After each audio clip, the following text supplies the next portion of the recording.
Mohammad Akbar Shah versus state of Jammu and Kashmir 2017 का case. 2017 का एक दूसरे काफी टाइम 10 साल के अंदर जो पहले था उसको फॉलो करके उन्होंने कहा भाई इसको परमिशन देगी और फर्द इंतखाब कर लेंगे। फिर डीबी में आते हैं कौन, डीबी में कौन आया, जे गवर्नमेंट आई जब उन्होंने कहा लो हमारा तो कानून वही है।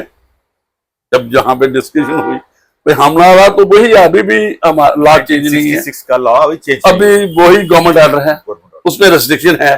तो फिर क्या किया जो डिविजनल बेंच ने जो मैटर हमारे पास है जो रविंद्र कांता वाला versus state of versus union territory करा लो, union territory government of Jammu and Kashmir union territory. तो उसमें हुआ क्या अभी, तो उन्होंने कहा कि भाई ये जो मामला है ये जो इसको मोहम्मद अकबर शाह को फॉलो किया है, तो आप दोबारा उसी को इंटेक्ट रख रहे हो उस गवर्नमेंट नोटिफिकेशन को। तो जब बहस हुई जो गवर्नमेंट काउंसिल वहां पे अपीयर हो गए, तो फिर उन्होंने कहा भाई ये फाइनल अटेंड कर चुका है कौन सी जजमेंट, जो मोहम्मद अकबर शाह वाली जिसको फॉलो किया है सिंगल बेंच ने, जो मैटर है डिविजनल बेंच के पास, और उन्होंने सुप्रीम कोर्ट ऑफ इंडिया की साइटेशन को ही मद्देनजर रखते हुए जो मोहम्मद अकबर शाह में जो बात हुई। तो इसमें क्या है थोड़ा पढ़ देंगे डॉक्टर साहब, आप भी पढ़ो। जो court further relied upon, sir court further relied on the doctrine of stare decisis. ये बहुत इंपॉर्टेंट है। स्टेयर डेसिस इसका मतलब है citing the supreme court's decision in Raj Narayan Pandey versus Sant Prasad Tiwari जो है ये 1973 का केस था, which held that long standing interpretations of law should not be unsettled as it would disturb settled transactions and expectations। बस यहाँ पे रोक लें। इस केस में वैलिड यही था कि long standing interpretations of law जो कि, और इस केस में ये जो अभी केस हुआ है file Ravindra Kanta and 4 versus UT of J, ये केस कैसे फाइल होता है, ये विलेज 12 है विजयपुर तहसील के अंदर। इस जो लैंड दिया गया था रविंद्र कांता और इसके साथ 3 और अटेंडेंट थे, इन्होंने क्या किया था फर्द इंतखाब काटने के लिए तहसीलदार को अप्लाई किया और तहसीलदार ने कहा ये वायलेशन है। जब तहसीलदार ने मना कर दिया गवर्नमेंट परमिशन लाओ, फिर ये कोर्ट में चले गए। वो ठीक है। मैंने कहा जो आपने पढ़ा ना अब इसको कि एक जुडिशियल प्रेसिडेंट बन जाता है। जब मोहम्मद अकबर शाह में फैसला आ गया उसको किसी ने असेल नहीं किया। अगर चाहता जम्मू एंड कश्मीर गवर्नमेंट को उसको असेल करना चाहिए था, उसको कानून और उसको ही चेंज कर उसको फॉलो किया किसने, सिंगल बेंच ने इसी केस में। तो उसने कहा ये वो जजमेंट फाइनलिटी अटेन कर गई है। तो अभी आप दोबारा वही प्ली ले रहे हो सिंगल बेंच के पास जो ली थी, जो सिंगल बेंच ने अब आपकी वो प्ली नहीं मानी मोहम्मद अकबर शाह को मद्देनजर रखते हुए, और अब वही बात कर रहे हो। तो फिर उन्होंने लास्ट में कहा कि ये जो जुडिशियल प्रेसिडेंट एक बार बन जाता है, सेटल्ड पोजीशन बन जाता है, जब तक पर इंक्यूरियम नहीं होगा, दूसरी कोई कोर्ट अगर इसको डिक्लेयर नहीं करेगी कि इसमें कोई इसको कि ये गलत जजमेंट है, तब तक ये इंटैक्ट रहेगी। और सुप्रीम कोर्ट जजमेंट का भी ये जो डिवीजन बेंच है हमारा, जस्टिस जो अरुण कुमार पल्ली साहब हैं और उनके साथ जस्टिस रजनीश ओसवाल साहब हैं, तो जो चीफ जस्टिस हैं जे अरुण पल्ली साहब, और उनके साथ जे भी सीनियर मोस्ट जज हैं कौन से, जे रजनीश ओसवाल। तो इनका इन शॉर्ट क्या है अभी डॉक्टर साहब, इसमें क्रक्स क्या निकलता है। और उन्होंने कहा, ये भी एक बात आई इसमें, उसे यार फर्द इंतखाब तो सिंगल बेंच के आर्डर के मुताबिक होते ही क्या, रजिस्ट्रेशन भी हो गई, तो अदरवाइज जो आप जहाँ पे जो हमारे पास डीवी के पास जो मैटर है, जो अपील है, अदरवाइज इन्फेक्शियस हो गई है। अगर इस मैटर तक रखें, अभी मामला ये है डॉक्टर साहब, अभी जो लोगों में पब्लिक इंटरेस्ट या पब्लिक डोमेन में जाए कि ये अगर जजमेंट को माननी हो, मोहम्मद अकबर शाह वाली इन्होंने नहीं मानी, अगर माननी होती फाइनलिटी अटेन कर गई है, उसके मुताबिक अभी उसके मुताबिक और इसके मुताबिक गवर्नमेंट का एक सर्कुलर निकलना है कि सुप्रीम हाई कोर्ट ने ऐसे कहा है, ये 2 जजमेंट का रेफर आएगा, तो उसके मुताबिक ये अनकॉन्स्टिट्यूशनल है। कौन सा, जो उसमें रेफरेंस है जो परमिशन की बात करता है गवर्नमेंट की लैंड बेचने के लिए, क्योंकि ये सभी को एप्लीकेबल हो जाएगा। Law of land Jammu Kashmir high court का इलाका है, और अगर इसने नहीं करना है दूसरा फैक्टर है तो वे सुप्रीम कोर्ट ऑफ इंडिया में जाएगा, और फाइनलिटी तब अटेन करेगा अगर गवर्नमेंट ऑफ इंडिया ये जो जजमेंट आई है ना, पहले की फाइनलिटी अटेन हो चुका है, ये नहीं किए हैं। अगर से मैंने समझा तो मोहम्मद अकबर शाह वाली जजमेंट के मुताबिक government of Jammu and Kashmir would have issued N order, और सारे सर्कुलेट होना चाहिए था गवर्नमेंट की। जे हम जो वहां पे रेफरेंस है परमिशन का वो अमिट होता है, वो सेटिसाइड होता है in compliance to Mohammad Akbar Shah वाली जजमेंट। और अब वो भी इसका भी रेफरेंस दे सकते हैं अगर आपको निकालना है, नहीं तो दूसरा अल्टरनेटिव है सुप्रीम कोर्ट में जाएं, और अगर इनको वही जो वाला रीगर है या रिस्ट्रिक्शन है प्रोहिबिशन है रखनी है कि कोई इस लैंड को बेच नहीं सकता, तो ये समझा जाएगा कि ये जो मामला देखते हैं गवर्नमेंट अब इसमें क्या करती है, जो हमारा रेवेन्यू डिपार्टमेंट इसमें क्या करता है। तो डॉक्टर साहब हमने आज 3 बातें कर दी, तो आपके सामने हैं, तो आप कोई बात करें फिर हम उसको। श्रोताओ, आज हमने 3 मुद्दों पे चर्चा की। सबसे पहले इम्पोर्टेंट था कि माइंस के बारे में, कि किसी भी इंसान की एरिया के अंदर, लैंड के अंदर कोई भी नेचुरल रिसोर्स, चाहे वो सैंड है, चाहे वो बजरी है, चाहे रेत है, बगैर वो लाइसेंस के, वो बगैर कानून के मुताबिक वो उसको सेल नहीं कर सकता, ना स्टोरेज करता, ना ट्रांसपोर्ट कर सकता। दूसरा था कि राघव चड्ढा केस में कि 2/3 मेजॉरिटी होनी चाहिए किसी लेजिस्लेचर को, दूसरी एंटी डिफेक्शन लॉ के तहत तभी वो उसको माना जाएगा। जरूरी नहीं है कि पूरी पार्टी मर्ज हो, अगर 2/3 लेजिस्लेचर मर्ज करते हैं वो माना जाएगा कि पार्टी ने मर्ज किया है फॉर द पासिंग ऑफ जो लॉ है, जो कानून है, जो आते हैं राज्यसभा में। और तीसरा केस था कि 1966 में जो गवर्नमेंट ऑफ जम्मू कश्मीर, एक तो पहले बात आ गई राघव चड्ढा ने जो डिफेक्शन है जो हमने डिस्कस किया, जो पैराग्राफ और किसका जो एंटी डिफेक्शन लॉ है जो 10th शेड्यूल में कॉन्स्टिट्यूशन ऑफ इंडिया में, तो हमने कहा जो सब पैरा 1 है वो उसके साथ पढ़ना है सब पैरा 2, दोनों पैरे पढ़ने हैं, तो यूएन आप एक लॉजिकल कंक्लूजन पे पहुंच जाएंगे कि ये जो पॉलिटिकल मर्जर है, क्योंकि 2/3 मर्जर है इनका लेजिस्लेचर्स का, राज्यसभा मेंबर का, एक ये बात आ गई। दूसरी आपने जो मिनरल्स की बात की, माइनर मिनरल, एक देखिए माइनर मिनरल्स, ऑर्डिनरी मिनरल्स, चाहे वो बिल्डिंग मटेरियल है, तो रेयर मिनरल्स जहाँ कुछ भी है जो एक बड़े इंपॉर्टेंट मिनरल होते हैं, जैसे रियासी में हमें मिला है वहां पे जो लिथियम है, ये आगे काफी काम आता है, जो माइक्रोचिप्स हैं, जो हमारे जो मशीन वगैरह मशीन है उसमें काम आए। तो एक वो वाली बात की, वो भी गवर्नमेंट के समझे जाएंगे, उसको रेगुलेट कौन करेगा, जो रूल्स है 2016 प्राइवेट प्रॉपर्टी नहीं, चाहे प्राइवेट प्रॉपर्टी में भी कोई होगी इस किस्म के मिनरल, वो भी रेगुलेट होंगे उस के साथ। तो तीसरी हमने कर दी बात कि 400 जो S-432 गवर्नमेंट ऑर्डर है 1996 के मुताबिक, जो रिस्ट्रिक्शन थी एक टाइम पे, जो मोहम्मद अकबर शाह की जजमेंट उन्होंने कहा कि इट इज वायलेटिव, जो सोशो इकोनॉमिक चेंजेस चेंज हो चुकी हैं, उसी को फॉलो किया था सिंगल बेंच ने, और उसी को फॉलो किया था किसने, जो अब डिवीजन बेंच ने। और उनका एक ही लॉजिक था कि यार आपने मोहम्मद अकबर शाह वाली जजमेंट आज तक चैलेंज नहीं की, और इसमें आप कर रहे हो जिसको फॉलो किया गया है वो फाइनलिटी अटेन कर ली है। उन्होंने कहा कि भाई जब फाइनलिटी एक जुडिशियल प्रेसिडेंट बनता है वो तब तक वो जो जजमेंट है जुडिशियल प्रेसिडेंट है